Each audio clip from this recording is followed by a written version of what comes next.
So let's look at the body ideal of our current world. Basically, our perfect body is whatever we decide to Photoshop. The same goes for our beauty ideal. She looks lovely, doesn't she? That's what she looks like in real life. Oh, the power of the Photoshop. All right, let's look at the designer of the decade. But which decade? Which century? Fashion today just sources the past. That's Doctor Who's TARDIS, that he travels through time in. He steps into the TARDIS, which is an old-fashioned police telephone box, and Doctor Who can travel to any time period he wants. Well, the same is true for fashion today.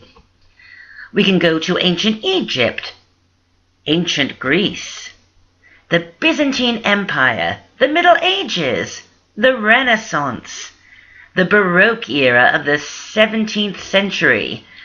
We can do Rococo. We can do Empire, can't we? We can go to the Regency era of the early 19th century. Let's be flappers again. Let's revisit the 60s again. And can we ever get enough punk rock revivals? Oh my goodness, where's the new idea? In my opinion, what we should all be wearing right now in the 21st century, in the second decade of the 21st century, is something like this.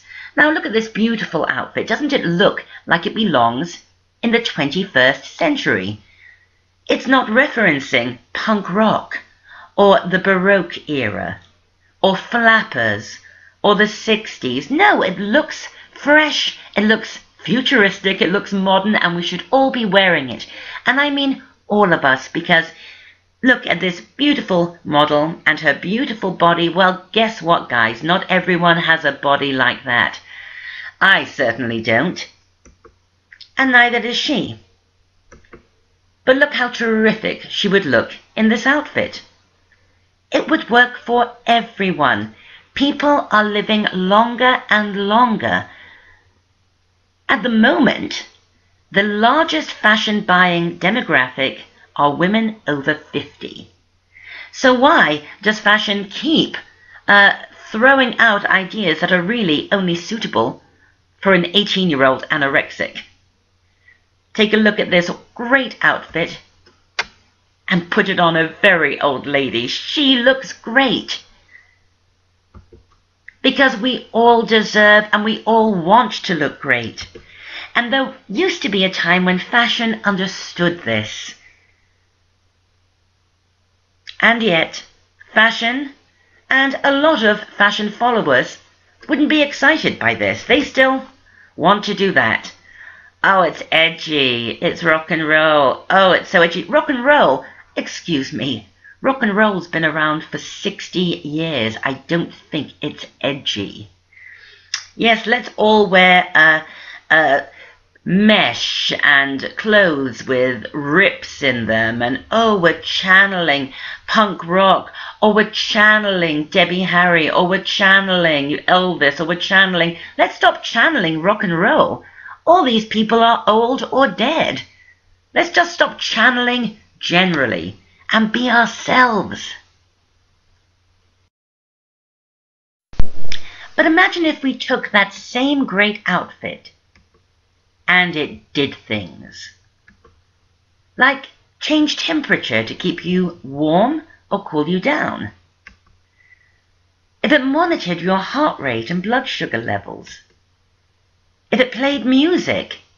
If it sensed your mood and altered it accordingly. Wow. And all this is already here, or it's really coming very soon, and it's so exciting, and yet nobody's talking about it. Anna Wintour has never, to my knowledge, done any kind of editorial about wearable technology. No, people aren't excited by stuff that is genuinely revolutionary, and it will happen, and it will change fashion. They still think it's cool to talk about stuff like this. It's infuriating me. Come on, fashion, let's move into the future.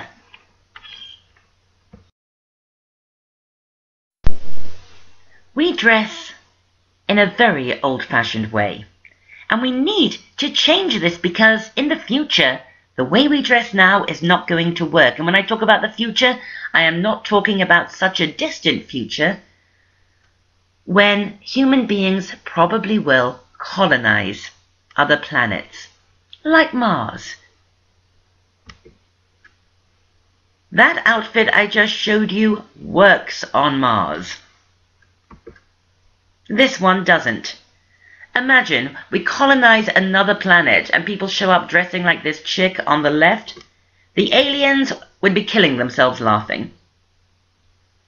And you never know, if there are aliens, they might like our style too. Look at those two. This is the ultimate who wore it best, isn't it? I think the alien looks rather chic. So why has fashion temporarily halted? Well, here's a theory. As you know, from the mid-60s onwards, fashion was used as a form of escape, wasn't it? We escaped into the Edwardian era. We escaped into the glamour of the 30s. We escaped into the 17th century. Oh, Adam and the Ants. I can't stay mad at them for... But we no longer escape into fashion. We use fashion now as a quick fix, don't we? Oh, we jump into one of those stores on Fifth Avenue, H&M or Zara or Topshop, and we buy something to give us a little pick-me-up. But we don't use fashion as an escape. No, we escape into something else these days. When the world gets a little too much or we get a little bit bored, we escape into our phones. We escape into the internet. And the latest, we escape into streaming and binge watching. Binge watching has a downside. Well, it did for this guy. Recent news item, a man binge watched The Walking Dead and then killed his flatmate. Why? Murder investigation. Suspect thought friend was a zombie. Yes, this is the world in which we live. But hey, I am guilty as charged. I don't watch The Walking Dead. I don't like zombies. I don't like vampires. I don't like werewolves. I escape into shows like Poirot. Oh, do you watch Poirot? It is lovely. It's based on the Agatha Christie novels about a 1930s detective, Poirot here, who solves crime amongst the 1930s aristocracy. Oh, you know, do you remember when we looked at the 1930s, how glamorous it all was? And there he is, solving crime. So what I do when I want to escape into the glamour of the 1930s and look at all of these wonderful costumes, where everybody's always having cocktail parties or lounging on the Riviera, what I do, I line up my Poirots, I make a lovely retro cocktail, a plate of rather posh hors d'oeuvres, and then I settle in. And you see what I've done? I have created this sophisticated 1930s escapism for myself right here in my living room. In the 70s, I'd have to go to Bieber, and I would dress up, wouldn't I, as a 1930s aristocrat to escape into that time. But I don't have to do that. I can just put on my Netflix and stream. So after looking at us for 50 millennia, let's take a look at where this 50,000-year epic journey we've taken together has brought us. It's brought us to this. Yep. And what's weird, guys, is that right now, today, it actually isn't about being the prettiest or the hottest or the sexiest. No, it's about being the most popular. How many likes do you have? How many followers do you have? Oh my goodness. No wonder fashion's halted. But, there's going to be people who say, well, no, it's alive on the internet. Social media is what's driving fashion at the moment because of all of the Instagram bloggers, all of those girls who take pictures of their outfits and post them on Instagram. You see, they're the real driving force of fashion, aren't they? Well, no, of course they're not. They're wearing clothes that they have bought and they put them together so you can see how cute their outfit is. So are these girls using Instagram as a means of sharing their fashion ideas? Or are they using outfits, cute outfits, as the means of gaining popularity on the internet and getting a few more of those likes? What do you think? Andy Warhol said in the 60s, in the future, everybody will be world famous for 15 minutes. My goodness, he was so right. He should have added, however, in the future, everybody will be world famous for 15 minutes for doing absolutely nothing, apart from teaming an H&M skirt with a Zara blouse, taking a pic of themselves and putting it on Instagram. Wow.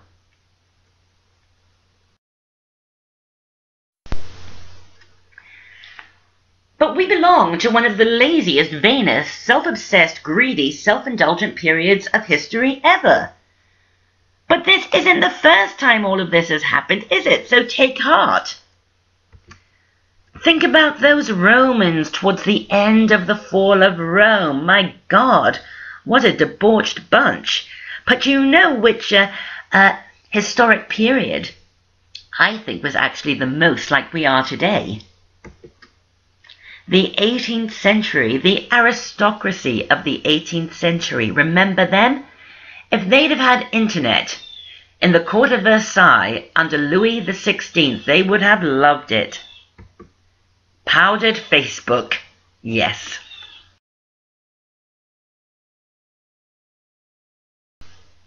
Which brings me to the big question of today's talk.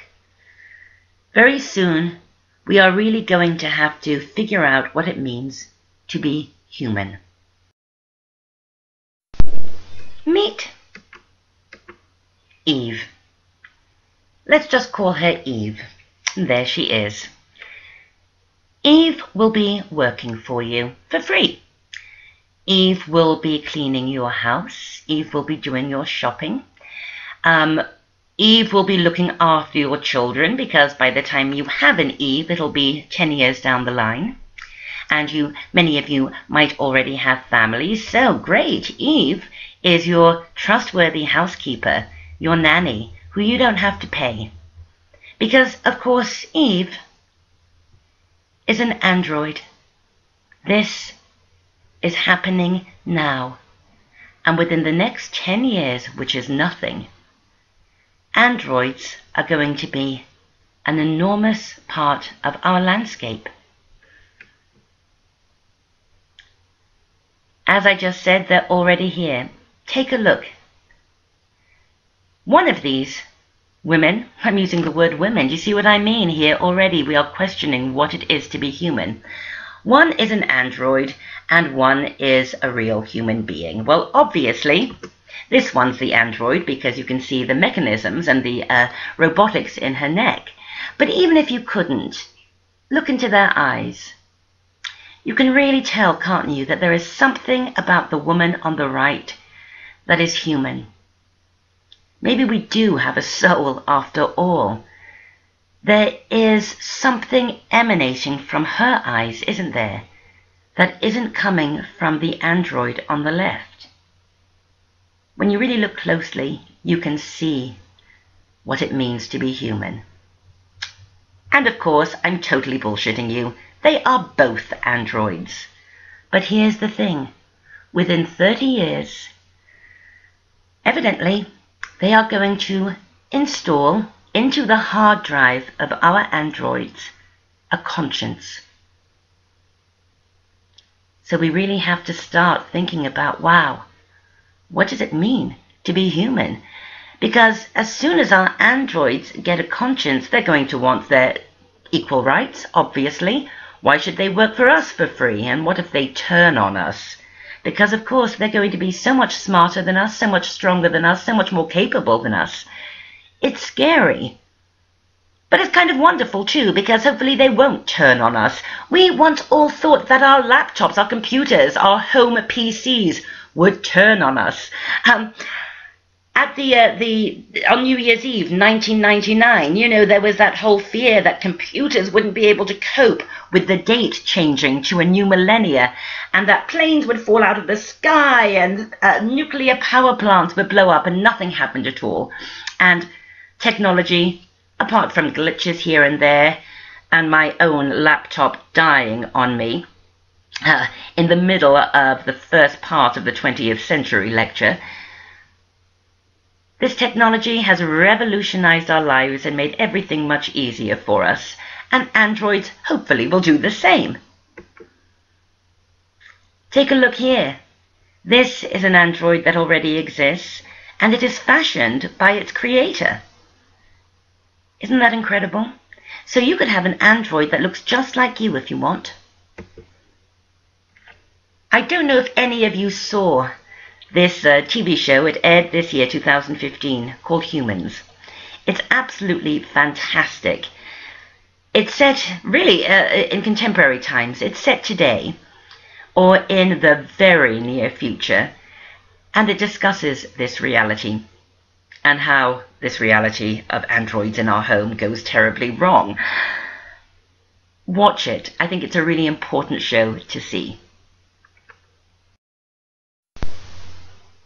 And what I'm talking about isn't science fiction. This is science fact.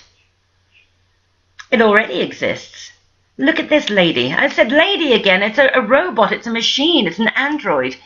In Japan, androids are already working. There's one in a department store in the information center. I believe they're going to put one into Kyoto Airport to answer questions, direct people to their flights, etc. But what I think is so funny is that retail and fashion aren't discussing the new market. Because, of course, if you have an android, and we all will have one, we're going to have to put clothes on it. So, I know we think, oh, well, we'll just put them in very functional utility clothing. They're not people, but come on. If we dress up our dogs, we're going to dress up our androids, aren't we? Maybe yours will be very trendy and fashion forward. I'm going to dress mine like Poirot. And it's so much more exciting talking about all of this stuff than this. Katy Perry channeling Elizabeth Taylor. Oh my goodness. The world has to let go of the 20th century and embrace the 21st century. Come on, fashion. Catch up.